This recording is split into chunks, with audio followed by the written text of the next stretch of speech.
Welcome to the show, everyone. Episode 18 of Dial the Gate. My name is David Reed. Thank you so much for joining me on this fine Saturday, November the 14th. We have a special guest waiting in the wings, as we always do, but this one is particularly special in my opinion. Miss Suanne Braun will be joining us momentarily. So what's going to happen with this episode, as with normal episodes, we will have guest Q&A with myself and the guest.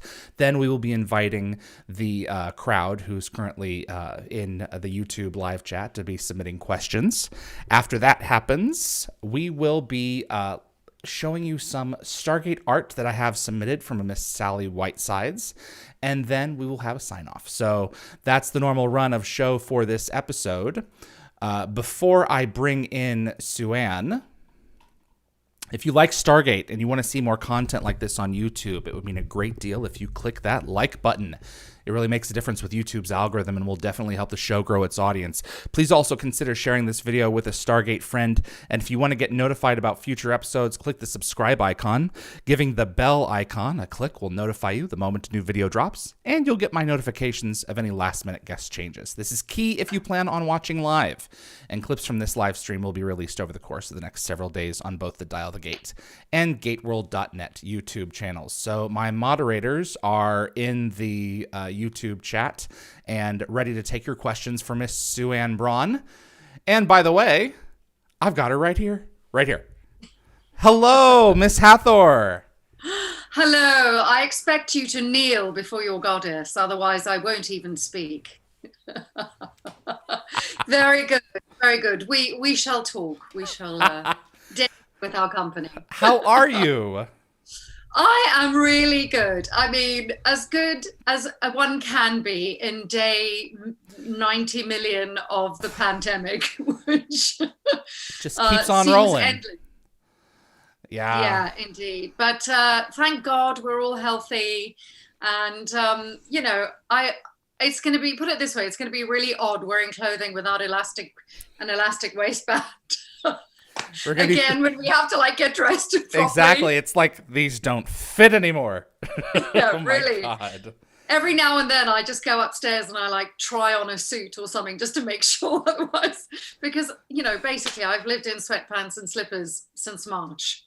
Yeah, it's been I didn't call this one for 2020, to be perfectly honest, but yeah, the year has had its own difficulties, but also, as you know, presented its own opportunities.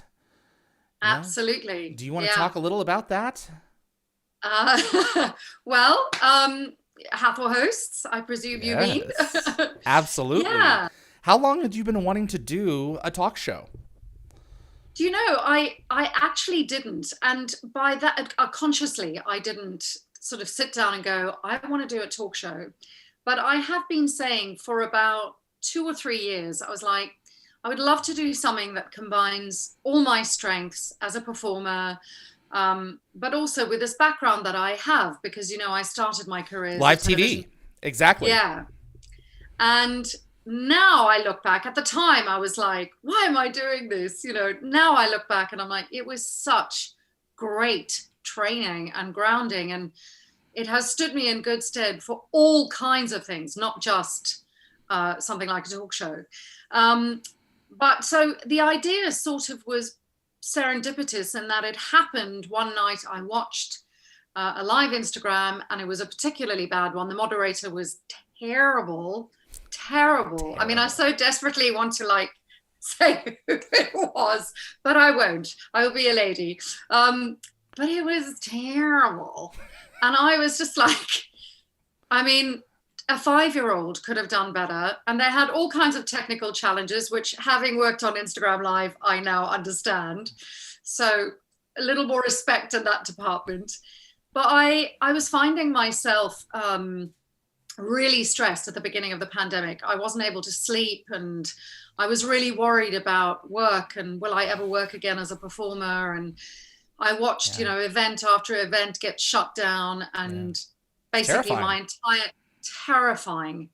And convention after convention getting shut, and then the West End, then Broadway, then the West End shutting down.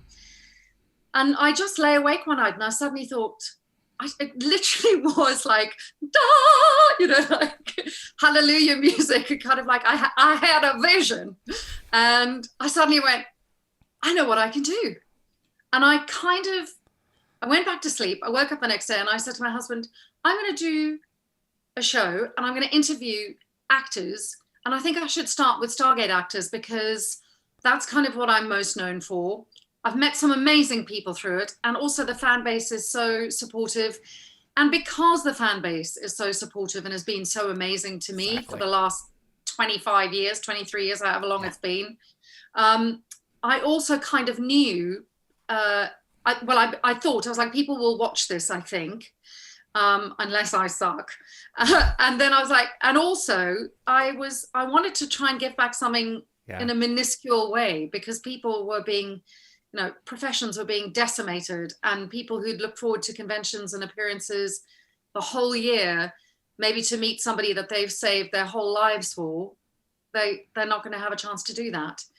And it just seemed like this kind of perfect fit. And then I was saying in my Goa'uld interview, I was like, there's a great expression in Britain called Charlie Big Bananas, which is where you're just like, yeah, mate, I'm just going to do it. I'm just going to be all like bold as brass. I'm just going to write to everybody. So I was like writing to Richard Dean Anderson. I was like, I'm going to write to everybody. I mean, what's the worst they can say? No, right? Yeah, exactly. And then like one by one, apart from Rick, I'm still working on Rick, but one by one, people were like, yeah, I'll do it. Yeah, I'm in. And then I was like, oh, yeah. Now you're saddled with it. Good show. Yeah. Exactly. But I tell you, it was my salvation during certainly the first few months of lockdown because, and this is kind of even before the show was so warmly accepted, it just gave me a sense of purpose, a sense of discipline to get up every day. The more I got into my guests, the more like all of us, we're multifaceted human beings. So Stargate was a portion of someone's life, and then you start to uncover their career, and it's fascinating. And I love that. I absolutely love that. So I found that immensely rewarding. And then the fact that people just kind of took to it and went, yeah. And I really sort of felt people, holding me in their hands and nudging me on all the way, really nurturing. And it was great. I am a big sci-fi fan, and there are a number of different fandoms out there, some more contentious than others. But for whatever reason, the largest percentage of the Stargate fan base is so well behaved in all of the different forums that you go into. I think part of it is, in my opinion, part of it is because they skew a little older than a lot of other sci-fi groups do. Like the Star Wars crowds, man, oh man, it's a lot of young kids, and they get, I mean, it is adults too, but they get bent out of shape on a lot of things. And there are a lot of Stargate groups that can get a little bit contentious as well. But sooner or later, there's someone who comes in that slaps them alongside the head and says, hey, get along. Yeah. We're in this situation, especially this year.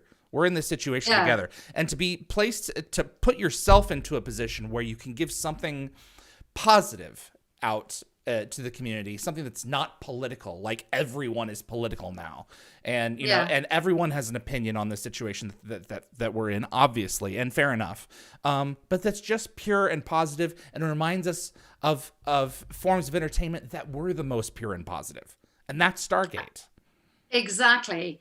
And the other thing I felt really strongly about, because initially I hadn't given it that much thought in terms of like, it has to be this format. Obviously the show grew and developed over the weeks and the months. But a lot of people, I had a few actors initially who were quite like, oh, well, if I'm not being paid, I'm not sure I want to do it. Yeah. And then a couple of fans were like, wait, we can't afford this. How are you doing? Like, how are we going to pay? And I was like, guys, it's free. I'm not going to ask. Firstly, I'm sitting in my living room. I'm at home. I'm not, and it didn't feel like work. It felt like being able to go, let's have a chat about this amazing show that clearly, and I'm sure you are discovering in your show, yours is weekly as well, right? Yeah. Right now. So, and I know you've done lots of stuff before in the whole kind of fandom, but as I'm sure you're discovering, this is a show, it was a theme that cropped up multiple times in mine. it has changed people's lives, both the ones in front of the camera and the ones watching and the ones writing it, developing it, from props to sets to costumes, everybody. And I don't think there are many things you can say that about, you know? It's a fair point. And the reverence that the people in front of and behind the camera place on this franchise. There was a tone that Rick and Michael Greenberg and Brad Wright and Jonathan Glassner, and then soon after Rob Cooper set. Yeah, and it was absolutely. That if you're not having a good time at this, at least trying to have a good time, what are you doing here? You know, we're all here to create a product that we enjoy. And what has, and I'm sure you've seen this occur, what has happened is that ripple continues to ripple to this day in the people who were involved in it when they talk about it. Absolutely. Absolutely.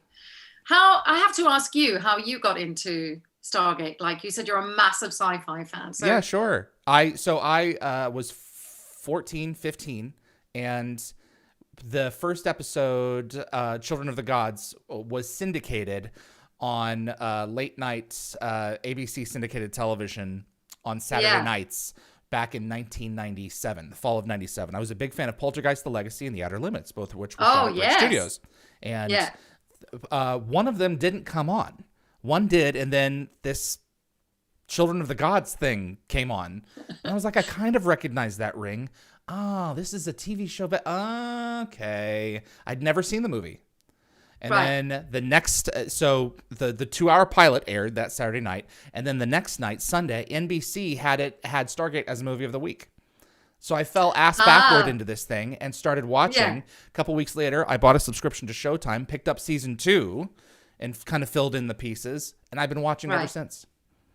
Great. So you haven't seen season 1? No, hello?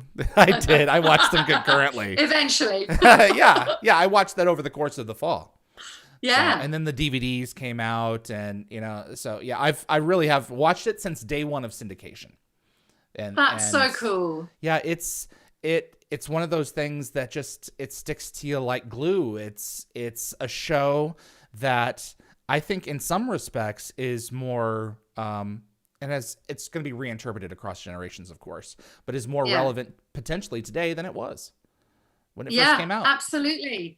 And what is amazing is that it seems to be, as you said, like cross-generational.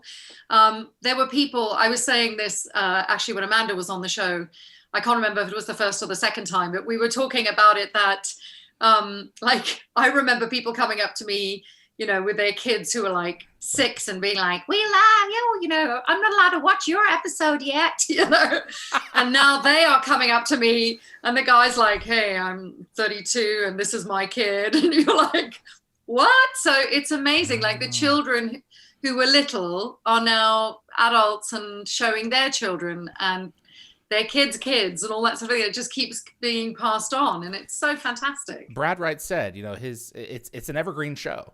It's a show that continually remains relevant. And other than, there are certain things that are going to be dated about it, of course. That's just a product. It's a product of its time, but it's also a product of timelessness because the subject matter is humanist.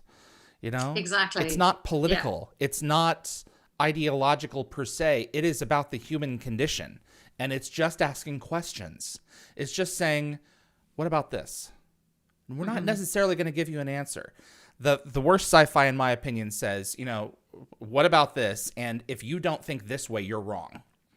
Yeah. And I think that's a terrible message to set. You should A, be entertaining, and then B, make it a product that makes me want to think about it and hopefully trust me to come to my own conclusions about it, for better or for worse. So and also I think having varying opinions is good. Like I feel like somewhere along the way, especially this year, it's been really highlighted. We seem to have lost the ability to have a debate and to have a discussion. And it's okay if we don't all have to have the same opinion. We don't all have to love everything. But respect that my opinion, if it's different to yours, kind of thing. And I feel this is like such a touchy thing, like. No, it's true. I noticed something on Twitter the other day. I can't even remember what the tweet was, but I tweeted something and people just went like, I was like, all right. God, I was just saying, it was just my opinion. Part of it, I do appreciate, for better or for worse, that people are trying to be more informed because of just the nature of the situation that we're in. We're sitting around a lot more and we have more time to be. But we're also losing the desire to value one another. And I was Suanne. I was at a friend's house in California, and for a 6-year-old's birthday.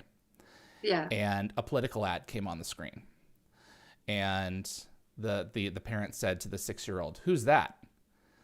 And the little boy said, "That's that effing bitch." And I said, and I didn't say anything. I was a guest in their house. But when children are taught, and I'm quoting Picard from TNG, when children are taught to devalue someone, they can devalue anybody, including their parents. And it's shows like Stargate that I point to, where Peter Williams as Apophis is laying on the table, dying in Serpent's Song, and he's saying to O'Neill and everyone else, you must be enjoying this. And they don't say anything because they're not enjoying it. Yeah. You're watching a living thing suffer. And that's the kind of mindset that I think that, we all need to keep in mind, especially right now. There's so much Schadenfreude right now. There's so much bitterness. And one of the things that I'm sure is front and center for you, as well as it is with my show, is that let's put this aside, at least for 90 minutes, and talk about things that really have always mattered. Absolutely. Amen. Couldn't agree more. The show Hathor Hosts is the reason, and I apologize, audience, I am talking a little bit more than normal, but it's like, this is kind of like host to host here. I feel, like this is kind of a special show. It is the reason, the chief reason why I started DialtheGate. Suanne, you showed me through this that this process over the internet of limited world into view into someone else's world can still work. It doesn't have to be person to person, because we don't have that as an option right now. So thank you so much for making that, forcing me to get up off my butt and create my own show, and showing me that what you're doing works. Aww. So this is fantastic. You are getting ready to launch season 2 when? Well, I'm struggling at the moment because the original plan was to launch now, sort of mid-November. It's going to be shorter because I think 24 weeks is, that's nearly 6 months. It's a long time. And I was all I wasn't all set. I had a couple of people who were still waiting on dates because people are starting to go back to work. So that is potentially tricky because obviously, as you know, trying to secure guests. Oh my God, it's the hardest part about this. Yeah. And So, the hardest part too is trying, because people's schedules change, so you can be filming something and be like, oh, great, I'm free next week. Let's do it on Tuesday. And then on the Sunday, get an email going, oh, actually, we need to reshoot 5, 6, and, these 2 scenes. And so you're in for the whole of the week. So that's been a bit of a logistical nightmare. And then I had 2 people who I was very keen to do it, who both have got quite big filming commitments coming up. Good for them. You can't feel bad for them. Exactly. So to the sort of long-winded way of answering your question, sorry, but I'm now thinking that I'm going to put the whole thing on hold until March. And then I'm going to do in March, because that seems to be, and also then I'm meant to be filming from like the middle of December right through till sort of early February, with a week off at Christmas. So I'm thinking now the best thing to do, and I can't guarantee, I would hate to say to somebody, please put some time aside, and then I can't be there, as the host. Right. No, it's awful. So I think we're looking at March, because that seems to be when everyone currently who is available and who's tentatively booked as free. Who knows what will happen by March, though, But so a bit of a longer wait. But what are you working on? I mean, I'm working on the Princess Switch 3. Yep, we're officially a franchise, I think. I mean, the second one starts airing next week, I think. I think it's next week, the 19th of November. And where's it going to be shown? Netflix. All right. So Christmas movies. What's really funny about this, though, for all of us involved, is like we finished filming it in January this year. And I remember getting back from Scotland and being like, woohoo, 2020 is going to be my year. It's a leap year. I'm a leap year baby. I mean, what could go wrong? Well, let me tell you. Yeah, really? How much time have you got? But what's so strange is like the last kind of job I did was the Princess Switch, because we wrapped sort of mid-January. So to be going back now feels very weird. Like the second film hasn't even come out yet, and we're all kind of like, what? We're doing another one? Like you've skipped a year yourself or something. Exactly. But I am thrilled to be working, and it's such an amazing team of people. And it's such a fun, it's the antithesis of Hathor. So she's like motherly and calm and sort of quite severe and quite pretty. So it's lovely. I love it.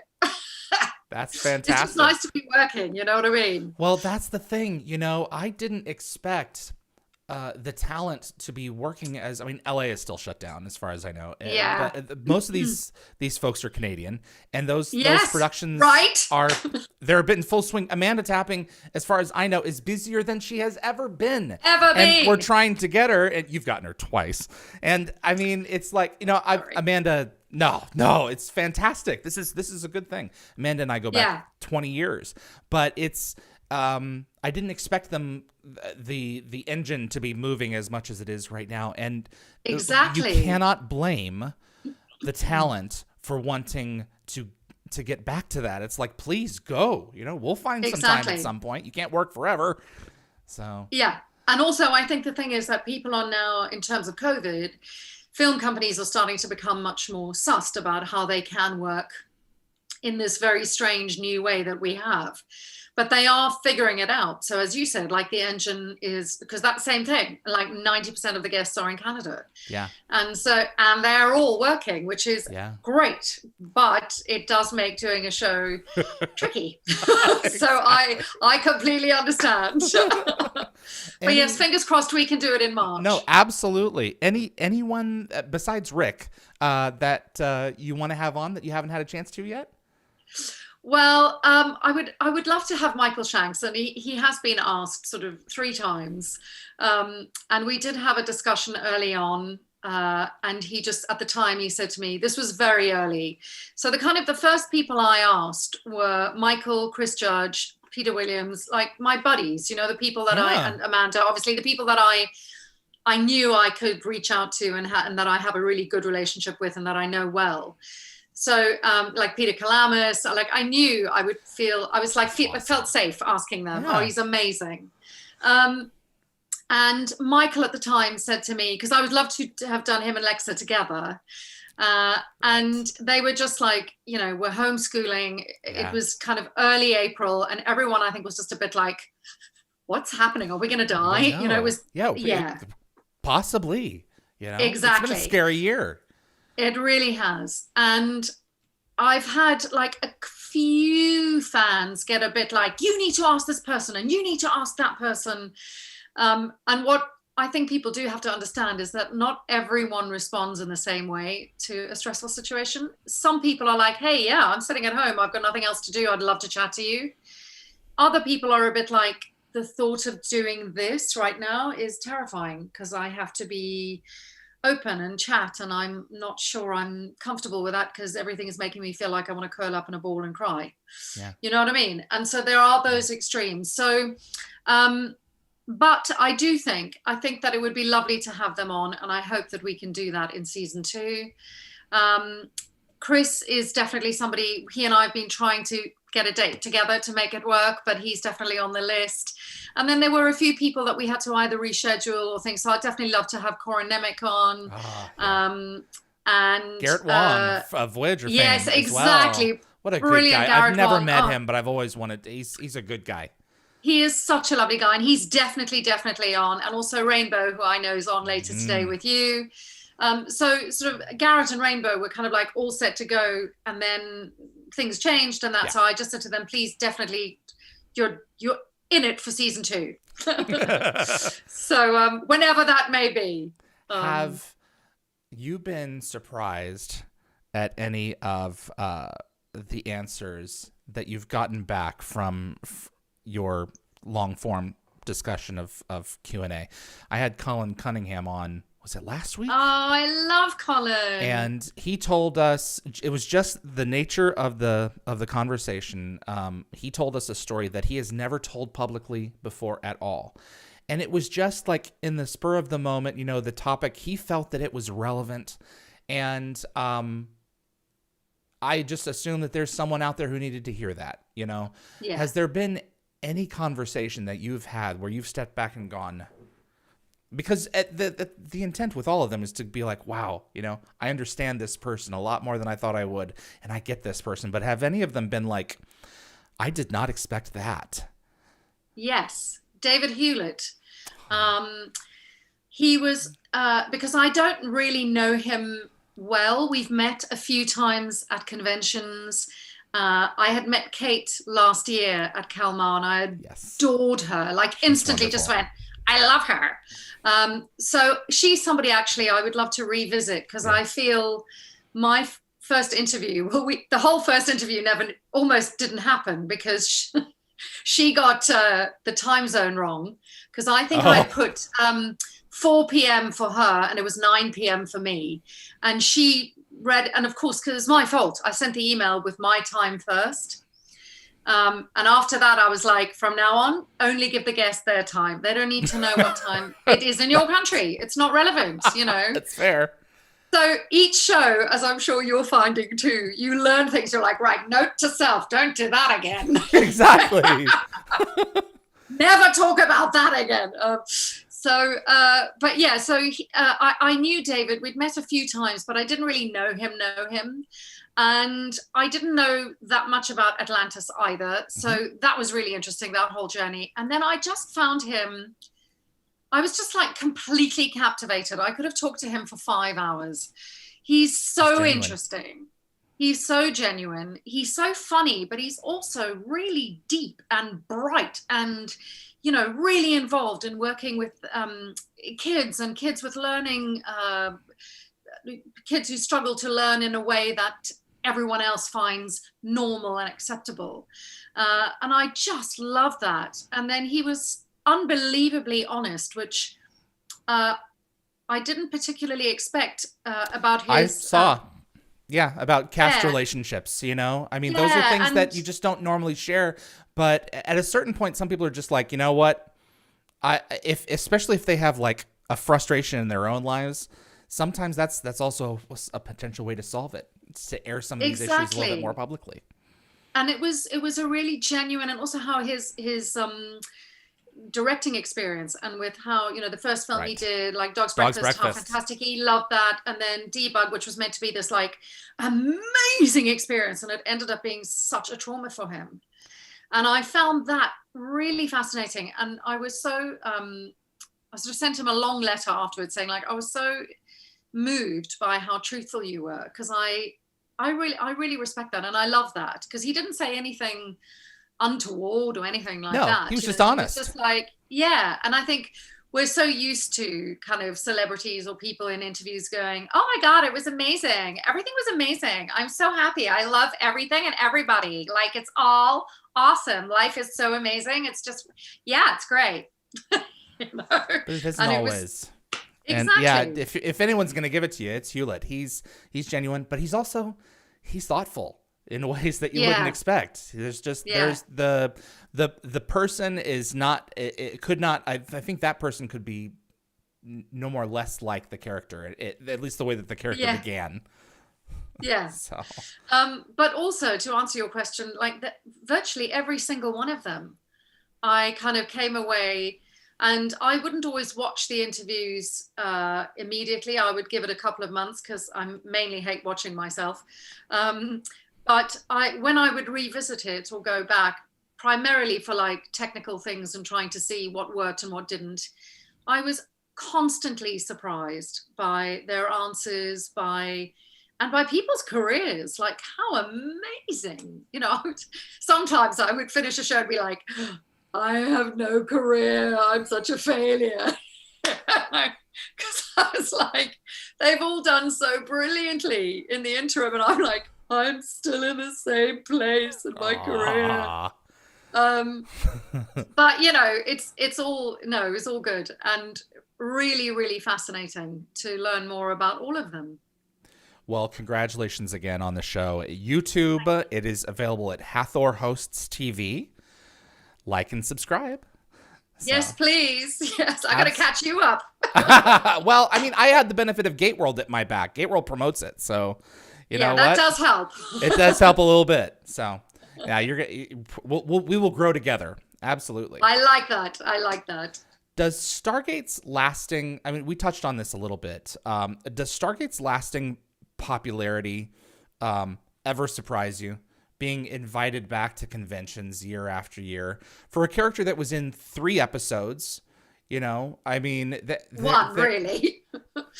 Well, yeah, I mean, I'm in the others, but it's really right. That's a there's something that just stuck in the craw of a lot of these people. It's like, you know what, we love her, let's bring her in. Does that ever just? It's the gift that keeps on giving, as a lot of the actors continually say. Is it something that ever stops blowing you away? Never. And it constantly surprises me, because I feel like also, particularly with my career, I've had a career that's had kind of 3 different incarnations. I started in South Africa as a television host. Then I went to America and I sort of lived in Hollywood, and a lot of American friends and actors didn't know anything about my life in South Africa. And then I came here, and a lot of my English actor friends and friends here didn't know anything about my life in LA. And my husband and I own a bakery together in London, a kind of a bakery. And every now and then some of our staff were like, oh my God, like you're like properly famous for Stargate. Like it blows their minds. They're like, it's big in Europe. Yeah. And they're just like, but you're like, the boss's wife and like the chef sometimes. Like, what? They can't get their heads around it. And I totally understand that, because every time I'm invited to a convention or something, I just kind of go, wow. I mean, this year, I think Hathor Hosts, that's been really interesting too. Because what it has also done is it's really renewed people's interest in the character of Hathor. And I think of me as a performer. So it's been a double gift that's given back to me as well as a performer. But yeah, I'm constantly amazed and ever, ever grateful. I really am. I'm like, I can't. Hathor has been so, so, so good to me. I want to step back a little bit. You're from South Africa. Yes. I've visited both Joburg and Cape Town. Lovely. I love the country. At least the tourism aspects of it. We were treated very well. We spent a month there. Tell us a little bit about growing up in South Africa and discovering your passion. And who are your heroes? Who are the people who made Suanne the person she is today? I know that's a loaded. I know. Let's dismantle that piece by piece, if you don't mind. Yeah. So growing up in South Africa, I mean, it's a hard question to answer. It's a bit like when people say to me, what was your time like in LA? It's a very tough question to answer in an easy, in a kind of like soundbite. Okay. South Africa, my childhood was fantastic. I was utterly unaware as a child. I was sort of vaguely aware of the kind of political atrocities that were happening in my country, which of course sounds naive now, but it is the truth. My parents were liberal, but I don't think like, screamingly liberal. And I grew up in apartheid South Africa.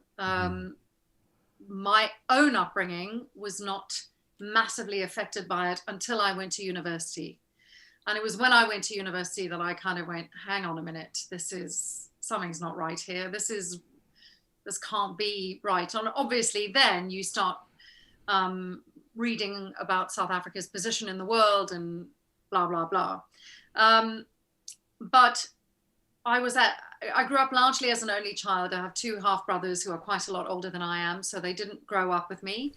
But I had a great upbringing. I, went to good schools. My parents always exposed us to theater and film. South Africa didn't even get television until like 1976 or something. So we would sit as a family and listen to radio shows and things like that. And I don't know exactly where the passion came from, but I have sort of like 3 or 4 very vivid memories from when I was very young. Please. And one of them, this one I don't remember, but my mum tells the story that when I was about, I guess I was like a toddler, so I couldn't quite speak fluently yet, but I was making sounds of that, and I could definitely move. I could up and move it. And my family, we were on holiday somewhere at the seaside, and my mum had dozed off. I don't know where my dad was in all of this, but anyway, my mum had dozed off on the beach and woke up to find I was not there, and looked down along the waterfront, and there were all these people crowded around. And of course she thought, oh my God, my child has drowned, she's dead. Went rushing down to the front of the water, kind of like burst her way through all these people. And there I was sitting, holding court in my little, frilly bikini or whatever, all of 2, and playing a game where I was all the characters. And so I was apparently sort of, standing again, whatever, I don't know. But this totally amused people. And she said she watched as people were completely engaged in that. I don't remember that, but the one I do remember, I must have been about 7, and I was the school play had been cast, and the girl that they'd cast in one of the lead roles, for whatever reason, I think she probably got stage fright, didn't want to do it. And instead of auditioning like you would, they basically went, we need someone the same height. And I was in the back row, and I remember standing on my tippy toes, like, and they went, you, Suanne, and then they kind of pulled us out and went, right, now try and do something. And I mimicked a teacher, but of course no one knew it was mimicking her. And everybody laughed. And I remember thinking, oh, I like that. Oh, that's powerful. Yeah, dopamine. And then when I was about 13, in my first year in high school, there was a girl who hated me, and was vile to me. I mean, absolutely vile, as only girls can be.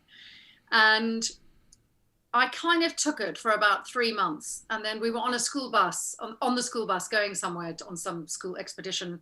And I was in the back, and she was being absolutely hideous and making fun of me and throwing things at me. Yeah. And again, I got up and I mimicked her because she had a slightly annoying voice. And I mimicked her, and I kind of pulled off, and I was horrible back, but it shut her up, and it made everybody laugh at her.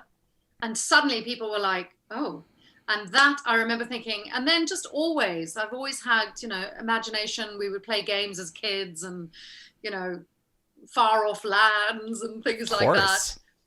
So that sort of passion. And then I remember going to see The Sound of Music as a little girl with my mom. And at interval, I didn't even know what it was, but at interval, I said to her, what are they doing? And she said to me, what do you mean? And I said, well, those children, they're not really the children of Captain Von Trapp, are they? And she went, no, they're acting. And I went, that's what I'm going to do when I grow up. And I must have been 5. And it was like, I remember that so clearly. I was like, that's what I'm going to do. And it never changed. And here we are, 150 years later. I'm still doing it. Oh, come on. As for my heroes, God, Gosh, this is, I have different people in my life who've really, Yeah. really influenced me. But like my family, I mean, I know that sounds cheesy, but it's the truth, because they are the people who, through thick and thin, my parents, and then later years when I was in America, my brothers, my one brother now still lives in America. And just to have those support systems and people who pick you up when the going is tough as well, because it's easy for people to love you when it's all good and you're on top. It's when it's really tough and you at the bottom of the pile, to have your family support. That's so important. So my family, who I've not seen for a year now. Anyway, hopefully. It's been hard, My parents have been up there in years too, and when we see each other, because I've gone to see them a couple of times, but it's always like got to be the precautions that you have to go through, the hoops that you have to jump through are just, it's got to be done right now, for sure. I know. Any Absolutely. teachers, any instructors that helped put you in a more specific direction in your journey to act? Yeah, I had a teacher in high school who, funny enough, was not a drama teacher. She was a history teacher. Okay. But I will never forget this, because I went to a convent, and most of the teachers were Irish nuns, and their teaching style was like this. Good morning, girls. Today we're going to be learning about the First World War, which was not the most successful time in history. So just open your books on page 37. The most bone-crushingly boring teachers. And in high school, so first year of high school, 13 in South Africa, and I was kind of new, and my only mate who'd come up from primary school to high school with me, we'd been separated. So she was in another class. I had no, this is like week 2, and you're still finding your way around the building and stuff. And all of a sudden, the classroom door swung open, and this briefcase just slid across the floor. And in walked this woman in a cape. I mean, I was like, she had me at the cape. She had this cape swished around her, and she walked up to the board and she wrote her name on the board, which was Mrs. Slotnick. And she turned around and she went, "Right, girls, my name is Mrs. Slotnick. We're here to discuss history. I will not tolerate any bad behavior in my classroom, but we will discover history together." And I was like, I love her. And, years and years later, I was on an airplane flying somewhere. And at that stage, I was quite successful in South Africa, so I was quite well known. And I was coming back to my seat, and I sort of did this double take, and there was this woman, older, but undoubtedly Mrs. Slotnick. Oh my God. Yeah. And I was like, I said, "I'm so sorry, Mrs. Slotnick." And she sort of looked at me, and I went, "I'm so sorry, it's Suanne. You used to teach me at Rosebank Convent." And she went, "Oh, for heaven's sake, please call me Sandra. And how lovely. Thank you. She was exactly the same. Exactly the same. So she was a massive, I just loved her class, because she made me realize you can get people to listen to you when you engage them. She was very dramatic, but she was also fascinating, and she made history come alive for 2 years. I was like, it was never that interesting before.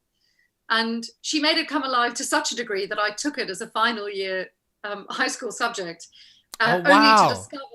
Only to discover after 2 years, she only teaches the first 2 years in that school. So literally got at 15, walked into the classroom to a teacher going, "Right, good morning, ladies. My name is Mrs. Jubir. We're going to be doing history." And it was back to that, It was like... So much of it about the people who change us. A lot of it is what they have to say, but also a lot of it is how they choose to say it to us and how they engage us specifically. Exactly. Have you seen Mr. Holland's Opus? Oh, yes. I love that movie. So you know what I'm talking about. Yeah, so really. It's one of my favorite films, and I think there are a few, and I've said this on the show before, there are a few jobs more important than teaching, because, Yeah. our parents are our greatest teachers of all. That's why some of us are messed up more than others, including myself. But it starts there. Yeah, So. absolutely. Season 1, Hathor. Original air date, October 24th, 1997. Way back. The show hadn't even started. The show had only just begun in season 1. The show probably had the show even started filming and been in production when you auditioned, or how early on was this? Tell us what that atmosphere was like for a brand new show. Yeah, it must have been. Well, I auditioned in LA because obviously I was living there, and it was still the days of good old-fashioned VHS videotapes. So you would go in and be put on tape, and then the tape would get sent to Rick and the producers. But so I can't. They must have been. It must have started airing already, because I think I was, it was a guest starring role, and I just remember. I've told this story before, so apologies if you've heard it before, but I had broken. I auditioned in July or August. It was very hot, and I'd broken my toe, so I couldn't wear closed shoes. Stupid. I literally slipped on a carpet, and if this is a wall, my foot went boink into the, like your toes split into the wall. So so I'd broken, or I think I broke my toe, who knows. It was really sore. I couldn't wear closed shoes. It had swollen up quite badly. And so I couldn't wear, so I was like, well, I'm going to have to wear flip-flops. And then flip-flops sort of reduces what you can wear with it. You can't go in a power suit and flip-flops. And they had been quite vague about the dress, they didn't really say anything. And, you only get sides as an actor. And for anyone watching who doesn't know what sides are, it's a portion of the script. And very often they change, and especially nowadays, if you're auditioning for a massive franchise like Stargate, Star Wars or anything like that, they change the names, or they put your name, they brandish your own name across the sides, so that if there is a leak on the internet, they just have to go, Suanne. But in those days, everyone was a little more Harry casual about everything, I think. And so I remember getting the sides and thinking, why does she, because there was no indication that she was royal or a goddess. And the audition scene was the first scene where the men come to her, and she talks she's asking, where's Ra? And when she wakes up. No, so I have to do she's already at the base where they come, and just before, where she says to lovely Donna Savers, you with a crown of marble and stuff. So I remember thinking, I was like, that's a cool line. And there was something about the way it was structured and written that it felt quite formal. And the only people I knew who use we are the royalty. So I was like, oh, maybe she's a queen. So I was like, well, I'm just going to play it like that. However, I had trousers on, slacks, pants, and my sort of flip-flops and a nice top. I can't remember. But when I got there, everyone was in sexy, tight dresses. And I remember just thinking, oh, God, I have misjudged this one terribly. And then I went in, and again, they were like, this is a new sci-fi show. And all I was told was that Richard Dean Anderson was the lead. They didn't say anything about who the scene would be with. And he was like, okay, go. And he said to me, oh, can you do it in an American accent? So I said, yeah, sure. Because the casting director I'd read for on numerous occasions, and they knew that I worked in both. Mm-hmm.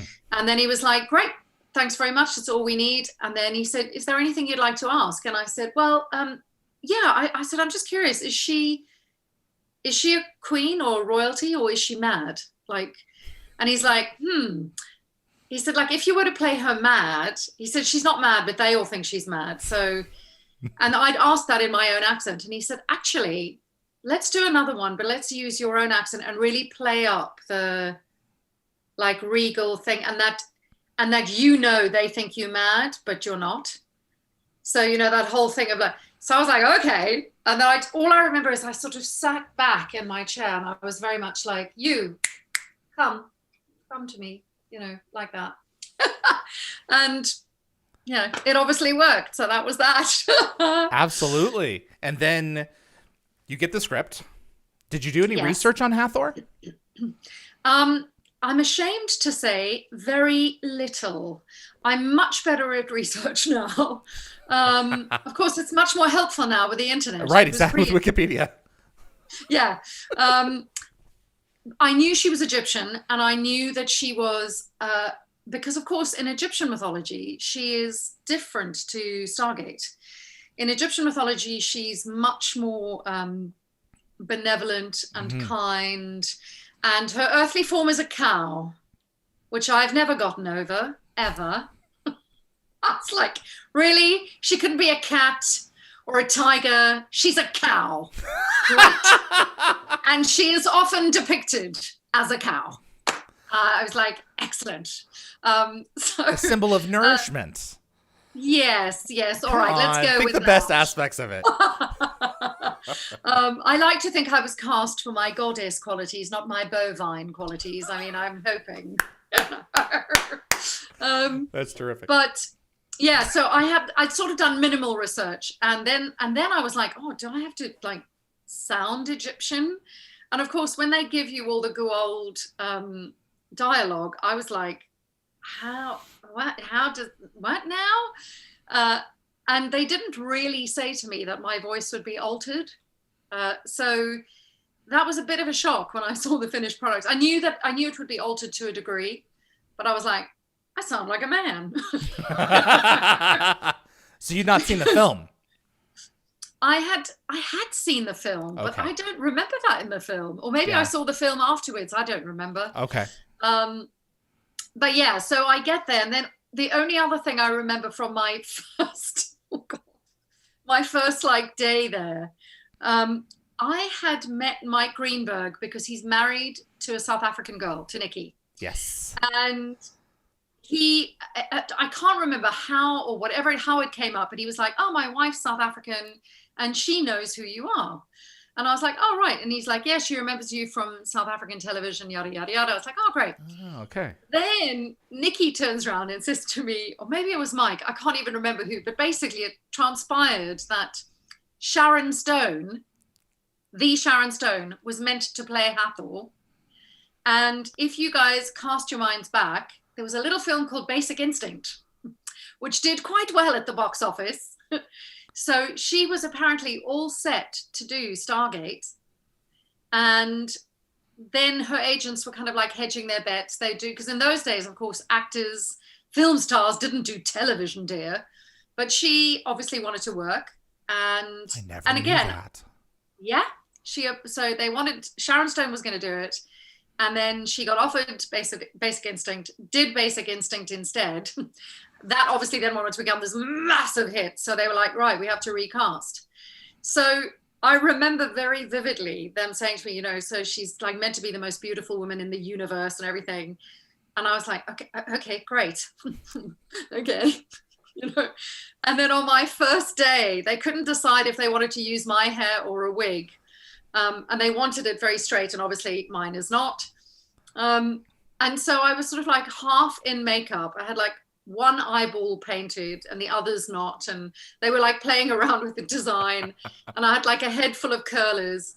And I'd just taken a bite out of a bagel when Rick bounded up to me and went, hey, I'm Rick. And I was like,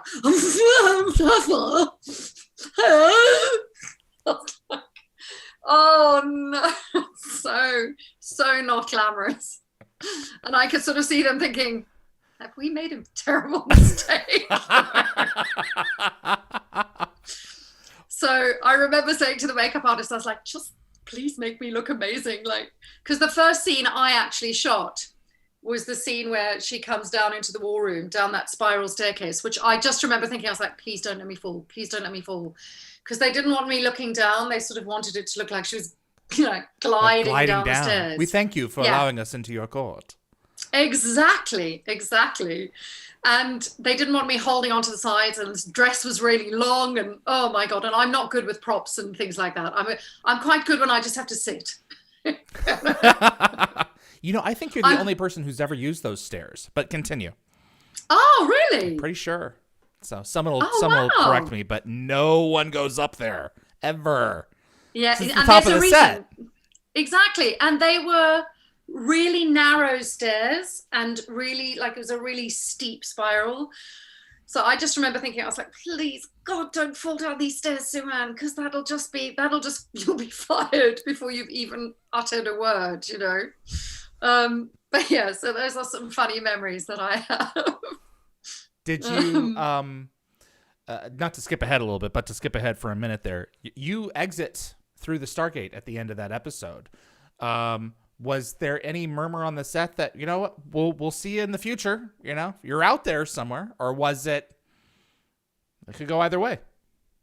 No, I remember at the time they were quite tweezer-lipped about it, but we all went out for drinks afterwards, and people were like, "Yeah, it's, you know, the character's testing really well," and then the kind of first season happened, and I never heard anything more. And then out of the blue, I got a call saying, "Look, we've had this idea. We're going to bring her back." And initially, and to this day, I mean, maybe you know, because you've had so many chats with the powers that be, but like, I was told that there was a concept that, and they even reference it, because funny enough, I rewatched it yesterday for the first time in probably 20 years, which was very odd. Well, thank you. Actually. Well, I just thought, just in case you ask me something and I'm like, I don't know. And I was like, I have to do my research, you know. And it was really odd, kind of, some ways awful, in many ways really good. But there's a line in the script which I'd completely forgotten about, where Daniel says to her, "Oh, so you're like the queen bee." And I remember them saying to me, we have this idea where we want to have a scene where she has multiple Hathors. So a bit like Baal and all his clones. Hello, stole my idea. No. So I think there was definitely talk of having her be a recurring character, and then just like that, and then Frozen. Subsequently, you know, yeah, and never to be seen again, which I'm devastated about. Yeah, we never technically see her. I mean, we see her go into the liquid nitrogen, whatever, something similar to that. Whatever it is, yeah. Yeah. But you don't see her die, interestingly. So, I mean, if they ever wanted to bring her back, if the show ever came back, you know, we could go back in time and I could be her mother's mother, maybe. I mean, the whole Goa'uld family tree is just a whole bunch of incest anyway, so. Exactly. What was it like working with the great Don S. Davis, with Richard Dean, with Amanda, Michael, Chris in that first episode? Do you know, and I'm sure this sounds like, you know, people making it up or whatever, but honestly, what a dream team. I remember Amanda bounding up to me on the first day on set going, "Hey, I'm Amanda, welcome." Terrell was fantastic, because Terrell was on the week that I was there. She was on set quite a lot, obviously, in that episode. And then Don was just one of those men where you didn't feel like you were on set with a colleague. It was on set with a friend. And there are a few things that I sort of remember so vividly and that I've taken with me all my life from Stargate. One was that everyone, like from number one on the call sheet right the way through, and the creative team as well, were so welcoming.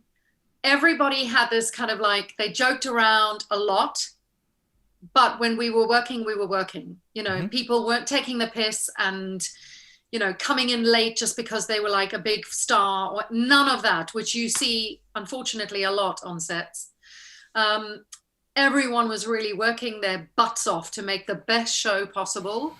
And I feel kind of lucky that I arrived at sort of episode 14, because they'd had a while to get into the groove of their characters a little bit. And obviously that just got better and better and better and better.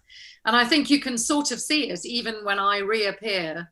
In fact, I felt I was more confident. Everything felt a little more like, you know, a bit like when you see a sequel in a movie and they're like, "Oh, they got a bigger budget."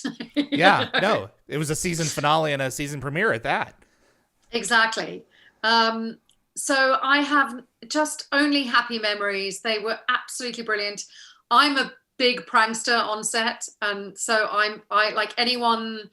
I love that. I love it if you can work with people who can make you laugh, because then it really doesn't feel like work, you know. And then also, she was such a brilliant character to play because she's so the opposite of me in many ways. And that's exactly what being an actor is all about. You know, I don't want to play what I'm really like. I want to play things that stretch me and make me, that are different to Suanne. Mm-hmm. And I loved working with them all. And they're all so different. Everyone had a slightly different thing that they brought to that set, and different energy, but somehow collectively, it was like stardust. And I remember when I chatted to Joe Malozzi on the show, who unfortunately I didn't get to work with because he was after me, after my time on the show. But we were talking about this thing, and I said, you know, chemistry is such a hard thing to try and define, and you just never know when it is going to work and when it isn't. And with actually all three Stargates, I think, with SG-1, Atlantis, and Universe, they absolutely nailed the chemistry of those lead actors. And then that sort of sets the tone, I think, for your guest actors, you know, to come in, and the guest stars feed off of that energy. So I loved it. I mean, my sort of biggest regret now is that there's lots of stuff I don't remember in detail, because at the time, you know, you don't think it's going to come back 25 years later and that we'll still be having a chat about it. So I wish I'd kept diaries or taken more photographs. You know, my mom has always been a fastidious photographer of my career and things, but of course she was in another part of the world. Mm-hmm. And it wasn't like today with everyone taking selfies and, you know, filming stuff on and behind the scenes and Instagram. There was none of that. So you would have like a little Polaroid and, you know, stick that in a scrapbook. And I've got kind of one picture that my mum, that I took somewhere, or somebody took of me kind of in costume. And it was, I think, a continuity picture with the nails and everything. And I can see I'm all like, oh, I look so young in it too. I was like, oh my God, I look like this little girl. But yeah, it was an incredible experience working with them. Sorry, I'm waffling on. No, you're fine. I want to get to some fan questions in just a moment here. You're saying your show comes back in March? Yes, potentially. Hopefully. Okay. Yes, potentially. I want to have you back a little bit just before it to preempt season 2 and talk in more specifics about the episodes that you were involved in, if you're willing. Yeah, sure. But before I get to the fan questions, who do you have standing next to you over there on the mantle? Well, let me introduce you. This is me. Is this a fan creation? This is a brilliant guy called Daniel. You're not going to believe this. His actual name is Daniel Jackson. And he runs a company called Level 28 Toys. And he made this for me. I'm going to try and get my light here. Wow, look at that detail. But just look at the detail. The hand device, the dress, the face. I don't know if I can bring her. She's even got green eyes like me. Oh my gosh. Angle. I'll take some pictures and send them to you. Yes, please. This is not working, but yeah, it's me. Isn't she spectacular? That is so cool. Yeah, she's amazing. And her hands move, like everything moves. Oh, she's opposable. Yeah. You have an opposable self. That's a little... That's right. Look. Oh my God, I just realized her wrists move as well. Hello, everybody.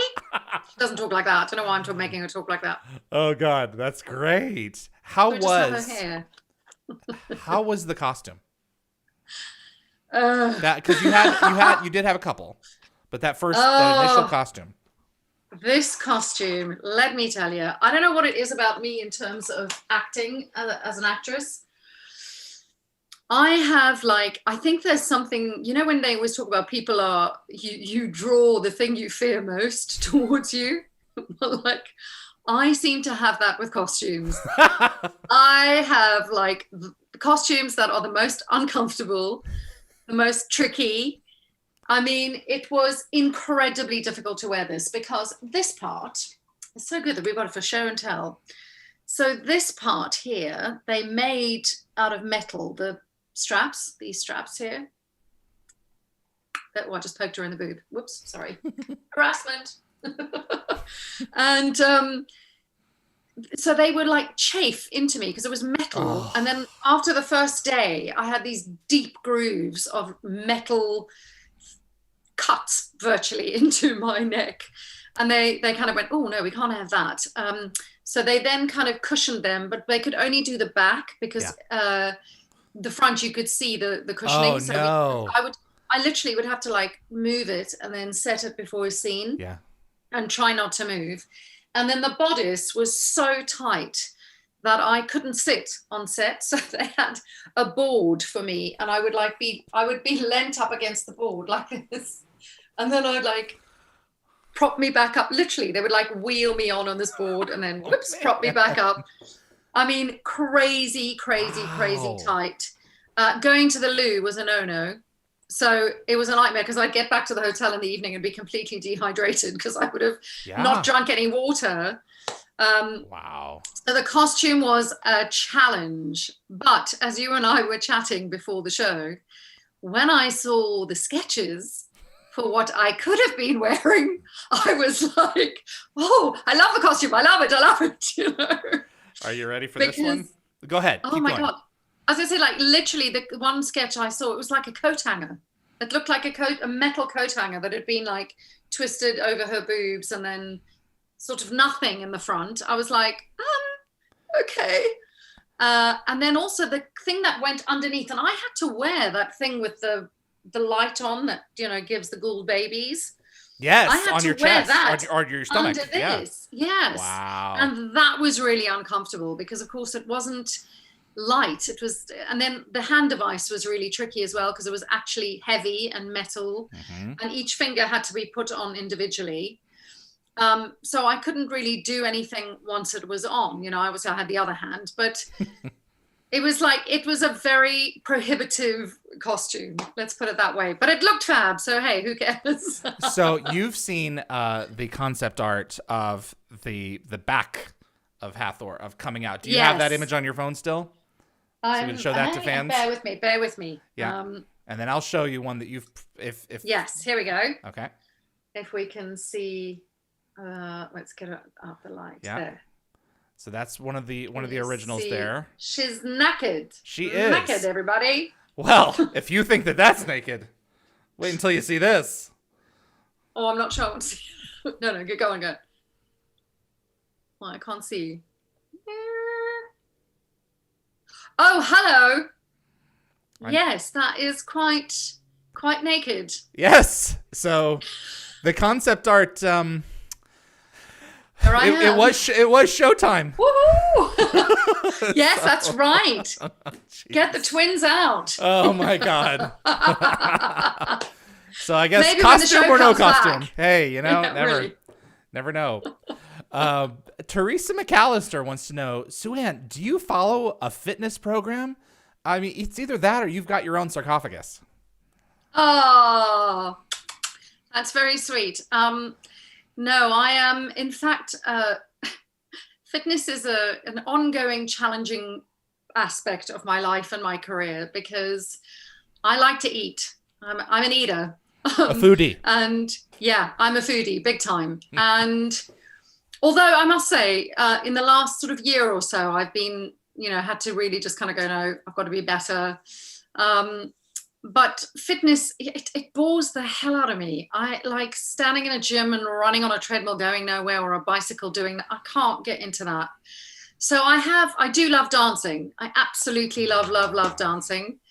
And I have, funny enough, during lockdown on the days when I've felt really blue, I've literally got up and just danced around the kitchen and danced for I'll pick a really long track and then put my headphones in and dance. And it's amazing. 5 minutes or 3 minutes. And you kind of go, I'm out of breath and I feel a bit better. And then I'm all right. Because then I can go, all right, I'll go and do a walk or I'll do stuff. You release endorphins.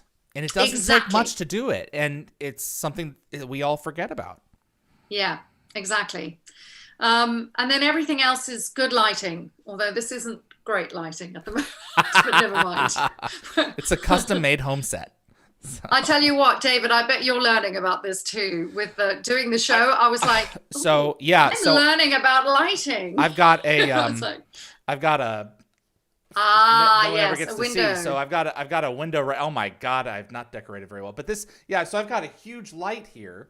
Is my key, and it's so wonderful to have because all I do is just adjust the blinds for the next guest because the sun has gone a little bit up. But when it goes, it goes. So I have a light that's on the floor behind me that I turn on when it gets really dark.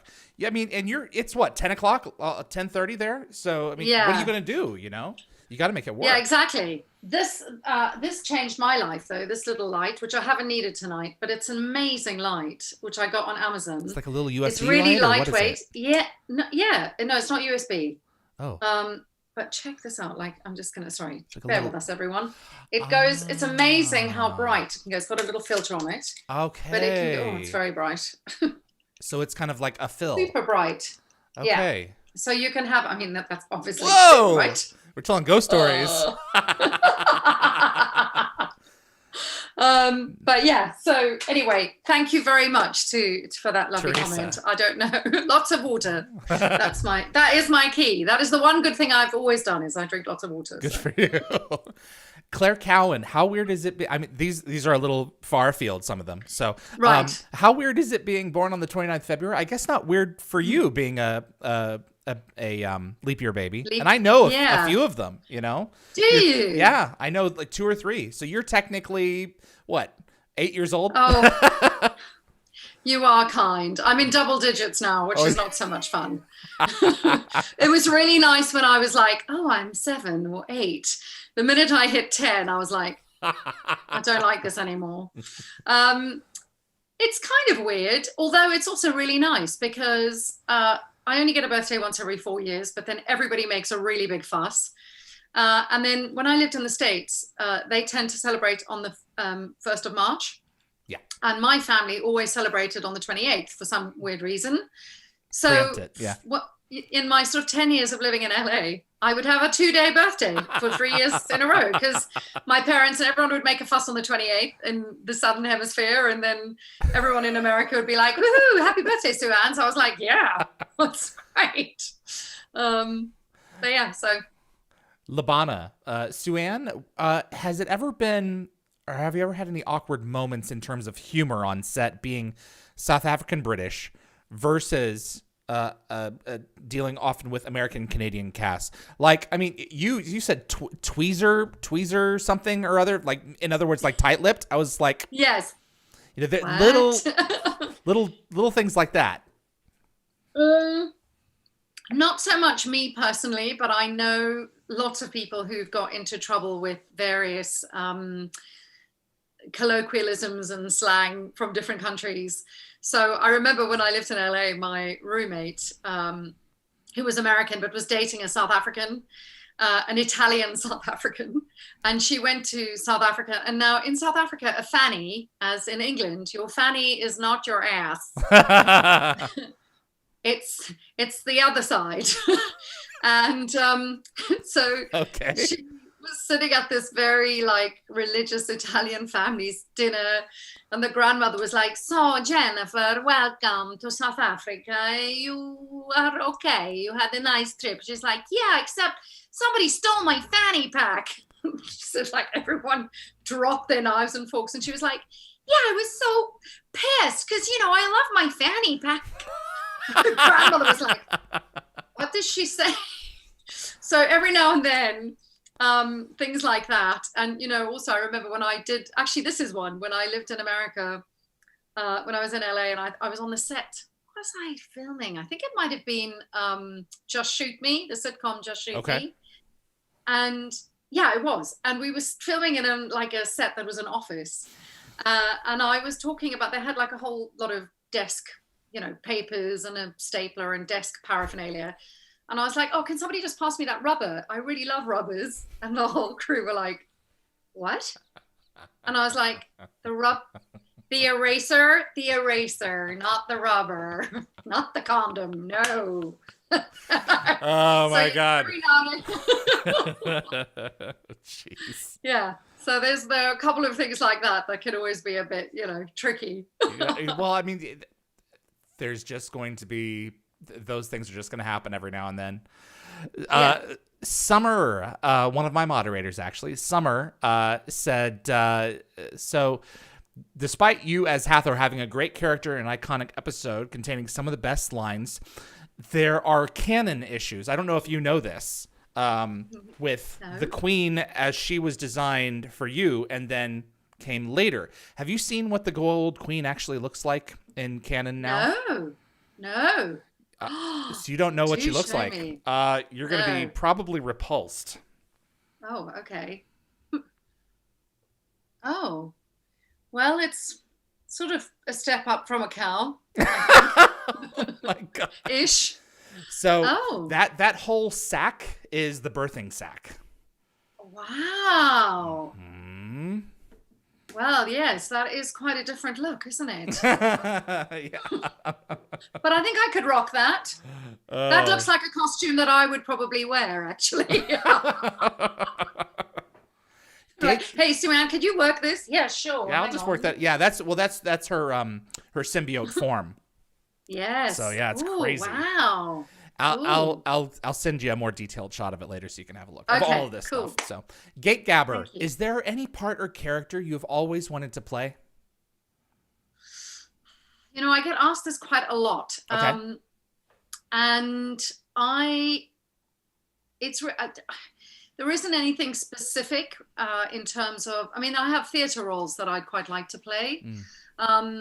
But in terms of like film work, I think the thing that I would really, really, really love to do next is I would so love to have a kind of recurring role in a series where I was able to build a character from scratch.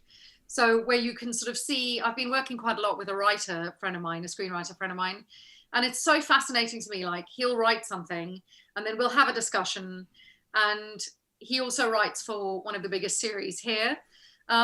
So sometimes he'll tell me about something that might be an idea for something they're developing. Obviously he can't give away any spoilers, but I'm always amazed at like how something can start in one way and then an actor can take it and it becomes something else, and together you kind of create this wonderful character. So that's something that really, really interests me. And I would love it if it was like a sci-fi show. I would love to do another sci-fi show. I would love to be on Doctor Who. Love to be on Doctor Who here, because then I feel like I've done Stargate, Red Dwarf, and Doctor Who. Trifecta. Exactly. I would love to work in Vancouver again. So I don't know if that would ever be a possibility because I'm here in England, but who knows, that is something I would love to do. And I would really love to do a police procedural. I love kind of murder cop shows. Love them. So that's kind of like putting that out there. My voice has decided to start going. I don't know what's going on. I'm sorry. Well, I'll try to keep it brief. No. Hey, you got the water for. Yeah, exactly. Well, you drink and I'll ask. So the Fred and Akos Thomas Novaki, did you know Cliff Simon before being involved in Stargate fandom and the convention circuit? Obviously, Mr. South Africa before. Were you aware of him? Did you know him before? I was, yeah. So what's the guy's name who asked the question? Akos Thomas Novaki and the Fred. Okay. Akos, Thomas, Novaki, and the Fred. Yes. You guys need to go and watch my interview with Cliff Simon because it'll answer that question on Hathor Hosts. But yes, I did know him. I didn't know him well. We weirdly worked together at some sort of because he was massively famous. And I think I was hosting an event that he was appearing at. He basically went from being Mr. South Africa to being in South Africa's biggest soap, a show called Igoli, and it was the first kind of nighttime serialized drama they'd ever done, so it was huge. he played a character called Mitch. And so we kind of met then. And then I know his wife, Colette, because she used to dance at Sun City. And I love Colette. Oh, she's fantastic. I love her. And so I'd done a lot of work as a host. So I sort of knew him through that. And then at conventions, we've always gravitated towards one another because I just really adore him. I don't know if it's because we come from the same country, but it just always feels really easy with him. So yeah, I did know him before. Ian wants to know, what is your favorite accent to pull off? Oh, I love accents. As I'm sure you've already demonstrated. Seen. Yes. Lovely. What's my favorite? I mean, I do like myself a little Southern accent. I do there's something about it. I don't know what it is, but I do like that. And then I also like if you're down in Georgia, where suddenly it's very different in Georgia. Sounds mighty sexy and pretty. So I love that. I don't know, I love accents. I was really fascinated. I worked in Romania 2 years ago. And I love, they have great, because it's like, literally like comic book, bad Russian accent. It's like, and it was fantastic. They don't give at all. So we had this, I was working on a show with a really obnoxious American actor. No names will be mentioned. And she was throwing an absolute hissy fit. So this was for actually a series that got into a lot of trouble along the way. And I think basically they just sort of left everybody in Romania and went, good luck. So by the time I arrived, the actors, the crew, everyone was just like, oh my God, we've been here for like months. Get us out of here. And I was only in one episode, so I was okay. So anyway, we're on the set and this actress like, excuse me. And she was being like really, really obnoxious and like one of those like, California, whatever. And she turned around to the guy and she's like, do you understand like in my country, like how rude that would be? Like you're so rude to me. Without missing a beat, he just looked at her and went, yes, but you're not in your country now. You're in mine. And just walked off and she was like, oh my God, like so rude. So there's something about the remain. I'm desperate to play a character like that. I keep saying to this writer friend of mine, I'm like, let me play this like very like, they just don't care. Like I remember asking in a restaurant, the guy came up and he's like, can I help you? But it was done like, can I help you? Like, actually, you're irritating me. Can I help you? And I went, oh, yes, please. Do you have a wine list? And he looked at me and he went, of course we have a wine list. We are a restaurant. What do you think? I was like, well, can I see it? And he's like, yes, all right. You're right. There is something about the Eastern European accents. I just always loved it. Boris and Natasha fooled again by moose and squirrel. Exactly. I have to just say, God, that sounds like I'm slagging off Romanians. I absolutely love their country. And once you are like in the fold and in the inner sanctum, could not be warmer. But there is a definite kind of like, they just don't give a shit. It's this thing of like, no, what? There's something refreshing about it. It's like New Yorkers, I am who I am. Exactly. Take it or leave it, But I'm also, not just to be rude, but being genuine, there's something to be said for that. I'd much rather have that than beating around the bush. Just get to your point. Oh, same. And I'd much rather somebody being like, actually, don't talk to me right now, than somebody being like, oh, I'm so happy. Everything's so lovely. Everything's fake that way because then you're never going to know who you're dealing with. So I agree. Exactly. Sophie, the Stargate girl. Sophie Stargate girl. I'd love to know what a more challenging, one of your more challenging roles were in terms of prep, in terms of execution. Maybe it was just harder to grasp than normal. Yeah, I've talked about this as well in the past. I did a stage show about 6 or 7 years ago now in South Africa about a true story about a South African woman called Alison Boerter, who was abducted one evening at about 7 or 8 p.m. at night in her own car. 2 guys got in. It was 1996, I think, when it happened. They drove her around for hours.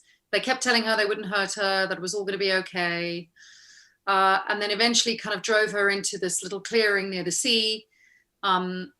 They raped her, and then they stabbed her multiple times, and they slit her throat 17 times, and then thought she was dead, left her. She regained consciousness, had the presence of mind to write their names, because they'd obviously talked to each other, wrote their names in the sand and a message for her mum in the sand. And she sort of then lay there thinking she was going to die. And then in her own words, she said, I had this sort of weird out of body experience where my body kind of rose up and she could see the main road. She said, I don't know what happened. I don't know if I went and came back, but she was sort of like aware of being above her body. She could see her bloodied body below, and she could see the main road, and she knew it wasn't as far as she had thought it was. And in that moment, she decided to fight. And just like that, she was back in her body. Yeah. She crawled to the main road. Man. Something's going on there. I mean, it was unreal. Yeah. Her story, I urge if you read her book is called I Have Life. And it is unbelievable. And a director that I know quite well called Marilyn van Renen decided it would make a good play. And it was incredibly challenging, but I played her. Oh my God. And I got to do it for 12 weeks. So 3 months every night, playing this very harrowing role. But ultimately, what's so extraordinary about the story is that in spite of all the damage that they caused, they missed like her carotid artery, her vena, the vena cava, whatever it's called, vein. Yeah. They missed her vocal cords.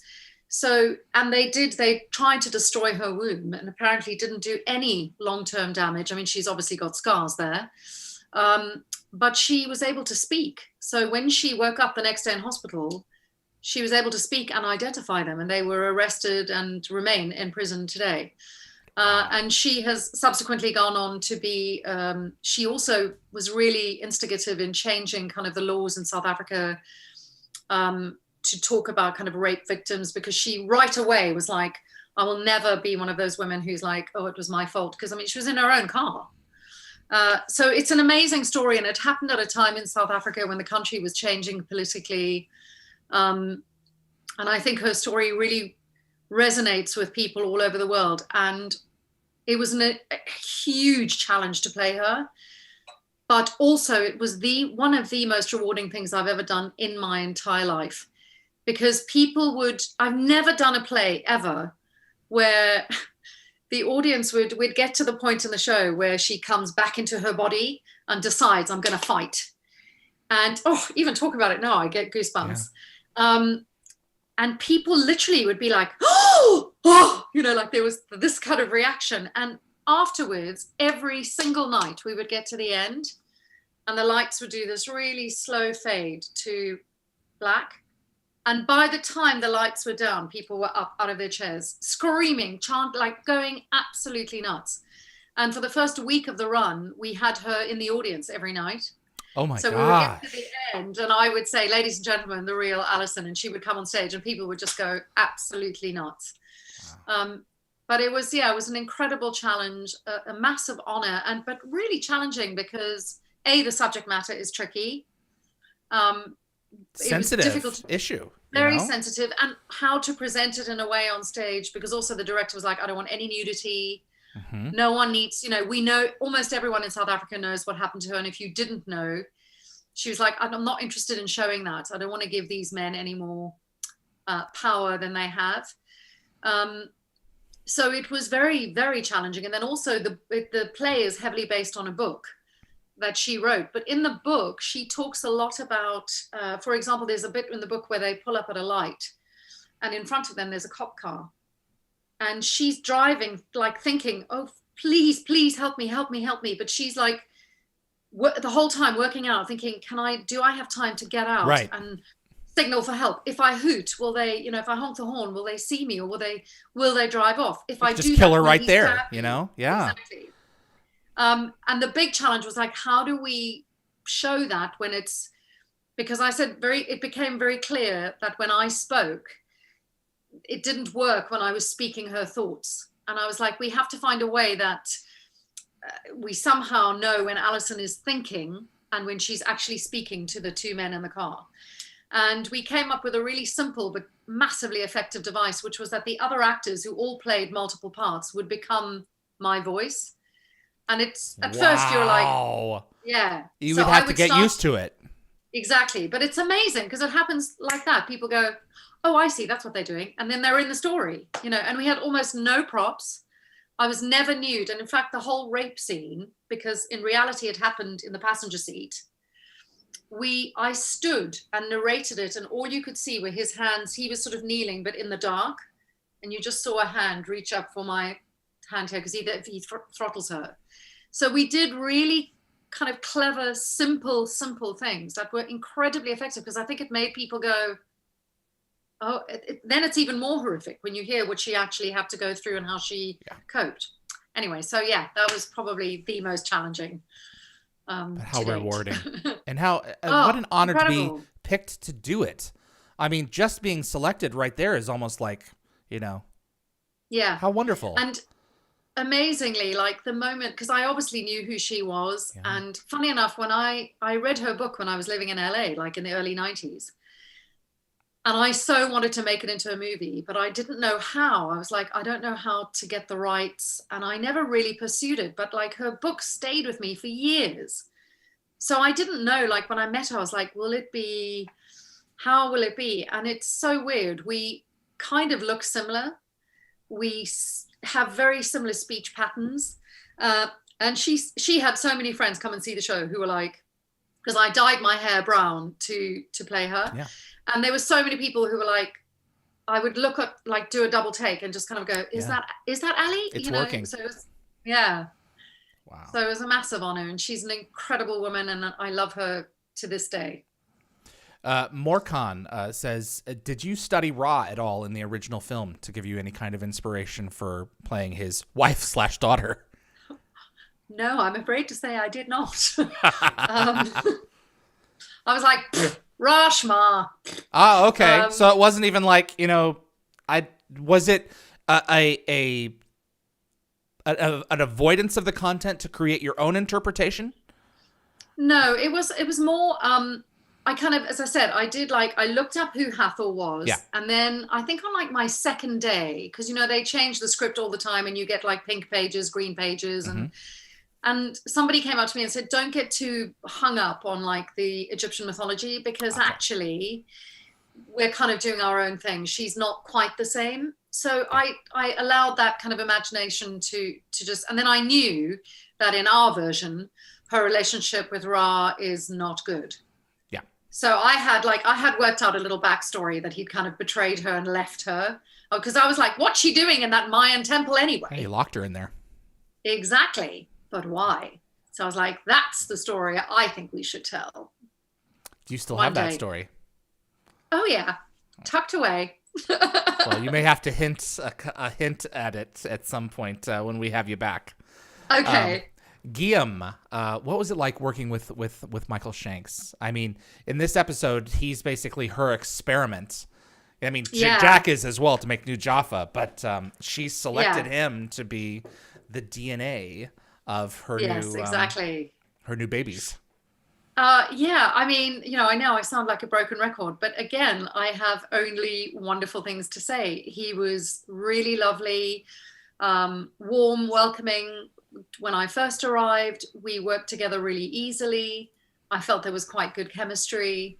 I mean, again, it's quite interesting watching it back, as I said yesterday, because I remember reading quite early on, somebody said something online about, I hated the episode because basically she sexually abuses him and everything. And I was like, I see that completely. Yeah, he is at her whim.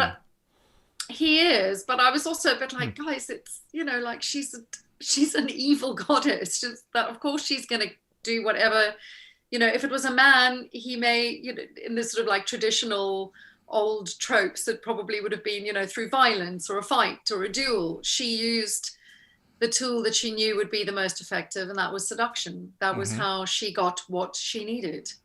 And her technology too, through her mouth. Exactly. So, yeah. And I sort of think we missed a trick there. And this is something I would have said, like, I think I would have made her much more ambivalent sexually if it was set now. I don't think the women should have been immune to it necessarily.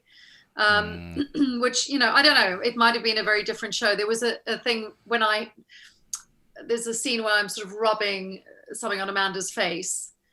And in one of the scenes we did, I licked her face and they were all like, oh! And everyone was like, oh, it's so evil. It's really like, it's a bit sort of Hannibal Lecter. But I think they obviously thought that was one step too far.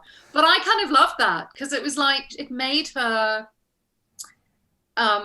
you're just never sure. And, when you're dealing with someone who is sort of a power-hungry megalomaniac, but who's clever, but who's, you're not sure what they're going to do. And it's that, unpredictability, I think, that makes it quite... like, oh, is she going to kill them or kiss them? kind of thing. Yeah, they're at her mercy. Yeah. But I'm sorry, Guillaume, I have not answered your question. So it was wonderful working with Michael. We got on really, really well. Lots of laughs. I just remember, very often scenes like that are kind of passionate or love scenes are often quite awkward when you're on set. And so if you can laugh about them, which we certainly did, it helps a lot because it just sort of makes everybody go, I can breathe a sigh of relief. Exactly. No. Yeah. I know we're running a little bit over. Last question for you. William Hostman. I apologize. Do you like playing villains? Oh, yes. I love playing villains. I think because in real life, I'm much more like, like sort of not really that cool and calculating. And there's something great about playing a good villain. There's just something really deeply satisfying, I guess. Maybe it's because we get to exercise all the things that we don't get to do in normal life or in everyday life. It's like when someone's mean to you and 3 days later you think, I should have said that. Oh, absolutely. Yeah. And when you're the villain, you get to say that in the moment and then walk away. And there's something really lovely about that. Emma Bentley just wanted to make a comment. I am transgender, and watching Stargate with the Goa'uld and different people in different bodies, it helped me in the long run to see myself and not to hide. Oh, that's so great. That's really great. See, that's exactly what we were talking about at the beginning of the show. This series that has truly had life-changing effects on so many people. I mean, there's not many things you can say that about. And certainly That's not true. TV shows. I know. And art is open to the interpretation of the person who is watching it. And we can't just assume that our way is the way. So. Yeah, absolutely. Perfectly put.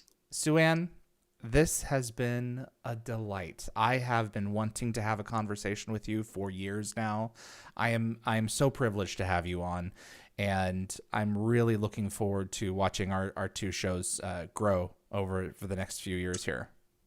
Oh, David, well, I feel exactly the same. It's been an absolute privilege to chat to you, and I am so delighted. Like when you reached out and you said to me, oh, I've been thinking about doing this show, and I'm not quite sure, but you kind of given me the nudge I needed. I can't tell you, that like is the most rewarding thing.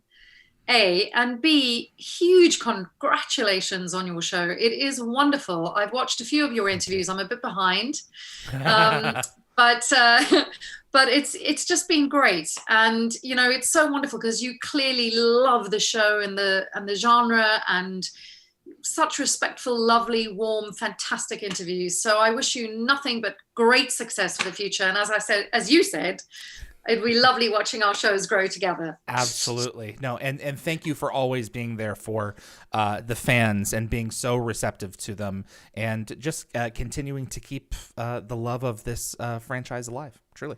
Oh, it's my absolute pleasure. Thank you, everyone. Thank you. And everyone stay safe till we can hug and meet again. Yes. Hopefully sooner rather than later, but it will happen. Absolutely. So, it will. Thank you so much, Suanne. Thank you so much. Bye, guys. You take care of yourself. I'll be in touch with you real soon. Okay, bye. Bye-bye. Bye. Suanne Braun, everyone. Hathor, and host of Hathor Hosts on the YouTube channel Hathor Hosts TV. Thank you so much to everyone who has tuned in. I do have some fan art to share with everyone. Let me pull this up here. From Sally Whitesides.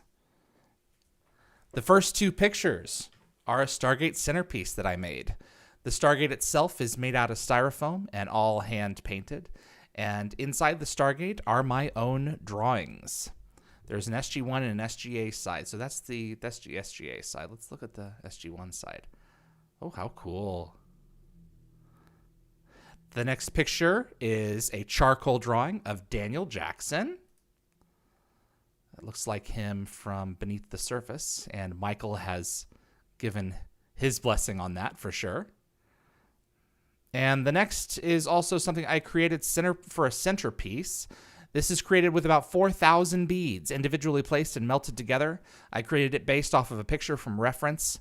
And the last is my interpretation of the Harmony painting in charcoal.